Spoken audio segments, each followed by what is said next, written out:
Shalom, perkenalkan saya mahasiswa dari Universitas Kristen Indonesia Maluku. Nama saya Kristi Almendo Tuhusula, NPM 121550122030. Fakultas Ilmu Komputer, Program Studi Teknik Informatika, mata kuliah pengantar Teknik Informatika. Ya baik, yang pertama di sini saya akan membawakan materi tentang cara kerja komputer, pengertian dan perangkatnya. Cara kerja komputer menjadi salah satu perangkat yang dibilang tua di seluruh dunia.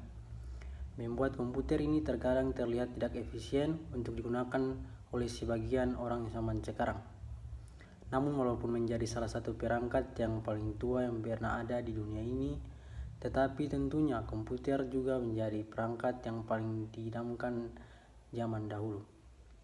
Komputer berasal dari kata komputasi yang memiliki arti penting matematika. Dari ini dapat disimpulkan bahwa komputer adalah sebuah alat bantu komputasi yang paling sederhana. Baik, yang pertama itu kita masuk pada pemasukan atau input. Tahap pemasukan atau input merupakan tahap awal dari proses pengelolaan yang terjadi pada sistem komputer. Tahap ini berupa pemasukan data minta ke dalam sistem komputer melalui input device. Contoh dari peralatan masuk atau input device diantaranya keyboard, mouse, screen, dan lain-lain. Alat-alat ini yang digunakan untuk pemasukan data yang hendak diolah. Seperti halnya keyboard difungsikan untuk memasukkan huruf, angka, maupun simbol-simbol lainnya ke dalam komputer yang selanjutnya akan diproses. Yang kedua itu kita masuk pada pemrosesan atau proses. Pada tahap ini, data yang telah dimasukkan melalui peralatan input tidak akan diproses. Tahap proses ini dilakukan untuk processing device yaitu CPU.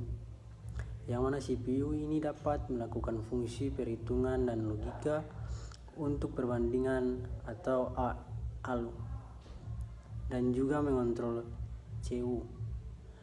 Pada tahap ini, data masih diminta tadi diproses sedemikian rupa sehingga dapat data tersebut siap dicetak menjadi informasi yang lebih bermanfaat. Yang ketiga itu kita masuk pada proses pengeluaran atau output. Pada tahap ini, data yang tadinya telah dimasukkan melalui peralatan input kemudian diproses oleh CPU akan bisa dicetak apabila sudah siap. Pencetakan ini bisa berupa hard copy dan juga soft copy. Hard copy berarti menggunakan media fisik seperti kertas ataupun yang lainnya.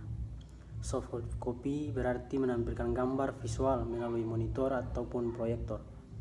Yang termasuk dalam peralatan output di sini adalah monitor, proyektor, printer, dan lain-lain. Yang keempat yaitu penyimpanan atau storage. Tahap ini merupakan proses perekaman hasil pengelolaan ke alat penyimpan atau storage device dan dapat dipergunakan kembali melalui input untuk proses selanjutnya. Jadi, data minta yang telah diproses tadi dapat disimpan pada media penyimpan atau storage device agar nantinya bisa digunakan kembali sewaktu-waktu apabila ingin mencetak data tersebut. Yang berikut yaitu cara kerja prosesor. Prosesor berfungsi seperti kalkulator, hanya saja dengan kemampuan pemrosesan data yang jauh lebih besar.